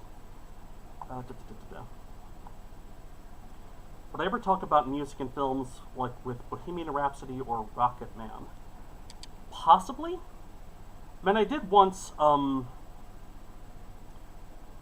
toy around with the idea of making, like, video essays that aren't no voiceover, no commentary, just supercuts of all of the classical music used in films by one particular composer. So, like, a montage of every film that references Mozart, or Rachmaninoff, or Beethoven, or something like that. What games am I playing right now? I'm working my way through Disco Elysium. I have Age of Empires 3 Definitive Edition. I recently got some programming games, like Com64 and If True and While True Learn thing. And I've not seen Love and Mercy with Brian Wilson. And I have not seen The Baby of Macon, as much as I love Peter Greenaway. I have heard it's divisive. Like when I remade Star Wars. Kind of like that, yeah. I mean, Star Wars minus Star Wars video was a lot of fun to do, a lot of fun to plan. And it's a lot of fun to edit. Because, like, editing is fun. Editing is fun to just, like, go over the same clip until it makes sense. It, like, speaks to, like, a jeweler's mindset, where you just, like, go over fine details. It might be fun to do something that's just pure editing again. It's just a pure supercut. But also, it's really humbling that it is really, really humbling that that is one of my most viewed videos. A video in which neither me nor my voice appears. Maybe the algorithm's telling me something. Anyway. And I've also thought about talking about Civilization again, because that video did really well. Probably because, like, I made a video about Civilization right when a new Civilization video came out, and so I got a lot of people who stumbled on it just looking for videos about the new Sid Meier Civilization. And I'd love to revisit it and talk more about indigenous views of nationhood and nation building. Because I've played a lot of Civilization 6 since it came out. A lot. I've logged nearly 1,000 hours on Steam. And on my iPhone. I downloaded it to my iPhone too. And there's a lot to say about those games from an indigenous perspective that I didn't really touch on the first video that I might want to tackle now, especially since Civilization 6 actually had a minor scandal involving its depiction of an indigenous nation. In one of the expansions, the Cree nation became a playable Civ. And its leader was Poundmaker, and its soundtrack was performed by a group called the Poundmaker Singers, who are the descendants of Poundmaker, doing traditional Cree ceremonial songs. And a Cree leader spoke up and just denounced the game for putting them in there, because he thought the game was inherently anti-indigenous, because it's about expanding across the land, exploiting all of its resources, and dominating over other cultures. And if you're going to talk about losers of history, like if you're going to view history as a game, which you shouldn't, if you view history as a game, then the indigenous peoples of North America and Australia and Polynesia and Siberia, they are the losers. And any game which purports to represent a model of history needs to address that. Otherwise, it addresses it through exclusion, through neglect. Yeah, but that's, again, a whole other video. And that's not going to be something that's going to be on the poll that I'm putting up, because I need more time to research that. And I think once Civ 7 gets announced, which I think it will too, I think it will soon, maybe I'll start putting that together. With the withdrawal from Afghanistan, do you think imperialist, anti-imperialist films like Zulu have something to teach us? Absolutely. I mean, I'm still on the fence over whether or not Zulu is either pro or anti-imperialist. I mean, it definitely does make you side with the British soldiers there. Like, it puts you in their shoes. It puts you with their conversations about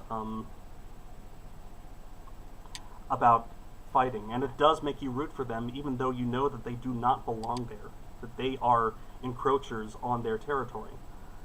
But also, yeah, it's kind of fucked up that the Kree and Marvel are the bad guys. I don't think anyone realized that that was also the name of an indigenous nation when they wrote that, but I don't know. But anyway, Zulu is also probably the best depiction of that of the Anglo-Zulu War that you could possibly get. I mean, the people playing the Zulu army in that film were actual Zulu actors. Like the guy playing Cetshwayo in that movie is playing his own grandfather. So it's not like an inaccurate depiction of them, but it still frames them as an enemy to be respected and not, you know, a fellow human. I mean, it's still ultimately about a conflict. It's still depicting that conflict and makes you want to root for the people whose language you speak. I mean, the model viewer of that film is still an English speaker. And there are definitely war films that have tried to get around that by trying to play to audiences, to multiple audiences on both sides of a war. Most famously, not The Longest Day. The Longest Day is about D-Day. It's about Pearl Harbor. Not the, not the Michael Bay one. It was made in Attack on Pearl Harbor in popular culture. It's gonna kill me. Not From Here to Eternity. Tora, Tora, Tora. That's it. Tora, Tora, Tora, which was filmed both in Japanese and in English, with American sequences directed by Richard Fleischer, Japanese sequences directed by Toshio Masuda and Kenji Fukasaku, after Akira Kurosawa dropped out. And it really does try to show the conflict from both sides, literally.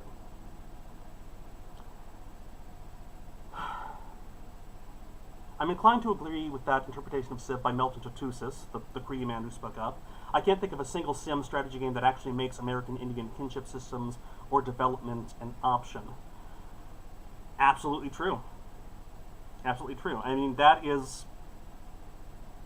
I mean, I grew up on 4X games, ultimately. And I've they are a problematic fave because they are depictions of war. They are depictions of humanity at crisis points. And ultimately, the underlying mechanics of them favor like those players who completely exterminate their enemies. Never did finish Avatar: The Last Airbender. And before anyone asks, yes, I have played Humanity. Amplitude Studios' Humanity. I've been following it since it was announced, and it's great so far. I don't think it entirely threads the needle on decolonizing history, but I don't know. It's going to be a long process. It's going to be a long process to find a model of history that that is decolonialized, that does honor the full diversity of views and the full arc of all of humanity, and not just the humanity that stemmed from that minor peninsula of the Eurasian supercontinent that we call Europe. Yeah. Win the game by being people's friends. That would be a great game. I mean, wouldn't it be great to like have a game where you win by solving global warming or something? I mean, they do kind of have that. I mean, the later Civs expansions had a diplomatic victory option, where you can like have scored contests where you help other nations, and the one who helps the most gets the most points and that sort of thing. Any opinions on Netflix's Cuties? No, that's done. No, I do not. No, I don't want to. No, I do not want to wade into that vat of acid. Although I will recommend a film, I will recommend Khadija Mbowe's take on it, because she is actually Wolof, and like the kids in the film, and she actually does come from the part of Africa where that filmmaker came from, and she does have a lot of really interesting and nuanced things to say about that film that isn't just thing bad. And Cuties was terribly marketed. There was a way that it could have been sold. It was not sold that way. And that is entirely Netflix's fault. I don't think it's the filmmaker's fault for exploring those themes, because I think those themes are worth exploring by someone who is directly affected by those cultural standards. But that's not me. I have nothing to say about Cuties. I'm gonna shut up. I'm just going to shut up about that, and that is all I will say about that. Are you into art house horror like Darren Aronofsky? What about Ari Aster? I'd love to talk about more Darren Aronofsky. I have lots to say about Mother. I would love to be your Brazilian consultant if you ever make a video about Bacurau. Bacurau is fantastic. Oh my god, that is such a fantastic piece of anti-American propaganda. Which I say with love. But also it's like deeply critical of American imperialism, and it should be. It's great, and also Udo Kier's in it. Bacurau, check it out.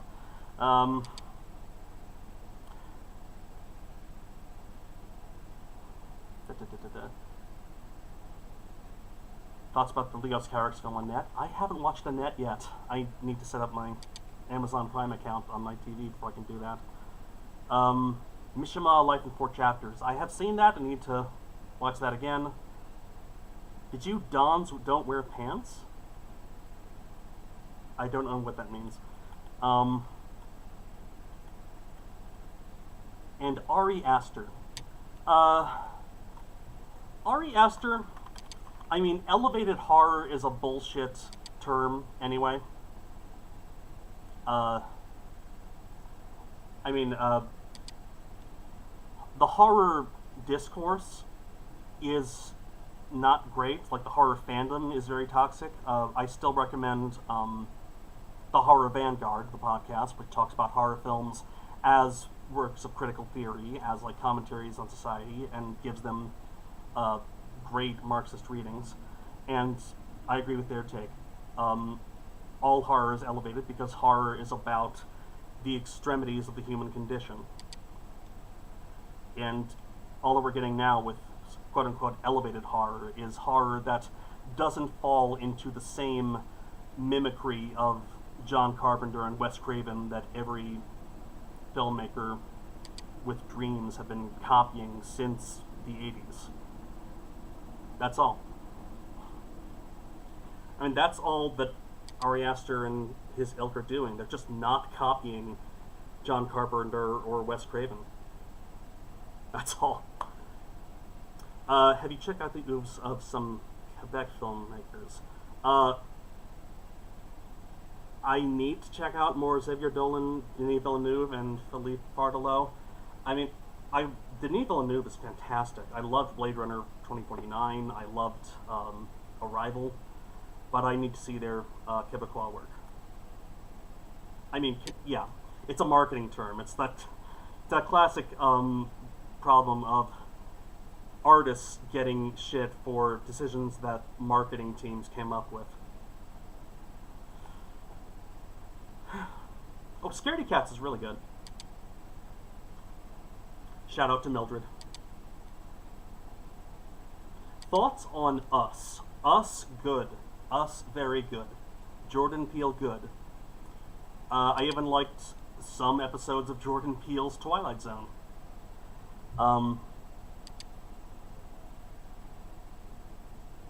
Joe Bob Briggs wrote for a Nazi website. Wait, who's Joe Bob Briggs?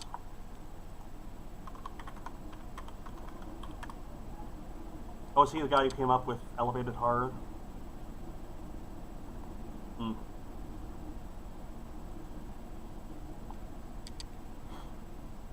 Acolytes of Horror, great analysis of The Lighthouse through the lens of class structure. Oh, I gotta talk about The Lighthouse. The Lighthouse would be great to talk about in, like, next to Inside. It's also a film about isolation and claustrophobia and all that stuff.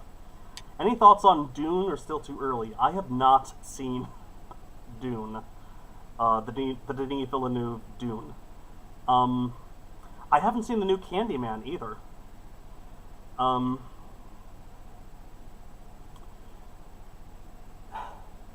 I love Nope already. Just flawless title. Nope.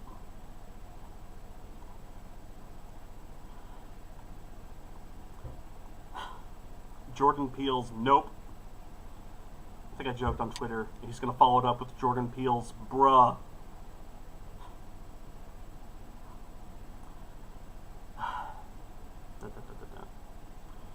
Anyway, we're coming up on 2 hours on the stream, and I said that after the stream I was going to set up that poll on Patreon.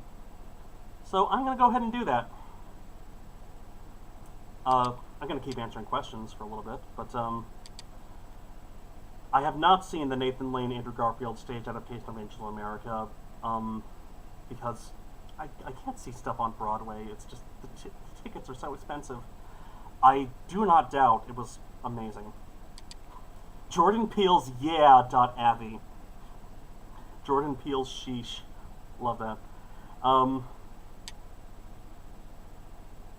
Grant Morrison's Annihilator. I have not, but I should. And I also need to check out that Alan Moore's The Show. Is it streaming anywhere? You can stream Alan Moore's The Show now globally for less than $5. Ooh. Oh, let me just change my IP to a Spanish one. That's annoying. But, oh, I'm seeing some stills from the show. I love it. Alan Moore in makeup, love that. To screen and stream for one night only. Well, I'm sure I'll pirate it at some point. But yeah, Alan Moore, problematic fave. But what fave isn't? I mean, are they really your fave if you don't find them problematic? Jordan Peele's That's a Yikes from Me. Jordan Peele's I'm a head out. Oh, there's an audio adaptation. I gotta check that out. I mean, Nathan Lane, fantastic actor. I would love to see as Roy Cohn. It would be fascinating as Roy Cohn. Jordan Peele's slowly backing away. Yeah, it's great to say Jordan Peele just evolved into such a fantastic filmmaker.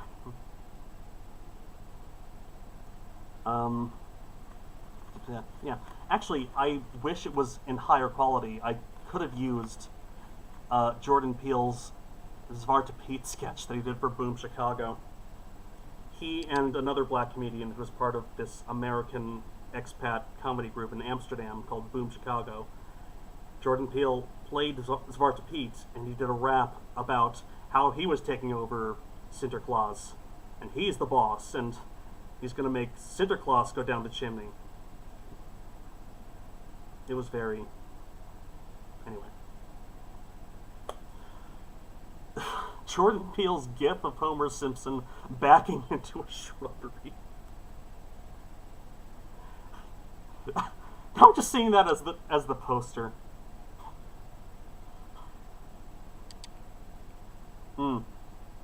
Okay, so to sum up, thank you, Jake, for keeping me on track. So to sum up, these 7 episodes that I have lined up for Patreon, I will probably do all of these episodes at some point in the near future. This poll will be to see which one I do first. And the 7 are Parasite, English language movies. The top 20 comic book movies of all time. Network, thoughts on being mad as hell. The Name of the Rose, Umberto Eco and Semiotics. Bisexual Lighting, Redux. The League of Extraordinary Gentlemen video. And Bo Burnham, Inside and the Cinema of the Interior. So I'm going to head on to Patreon now, and I'm going to make that poll. Anyone who pledges $2 or more, $2 a month or more, will have access to that poll and can take part in all future polls. And I think how I'm going to do it is as I finish these episodes, I'm going to add a new one onto the list. And so we'll keep voting for what happens next.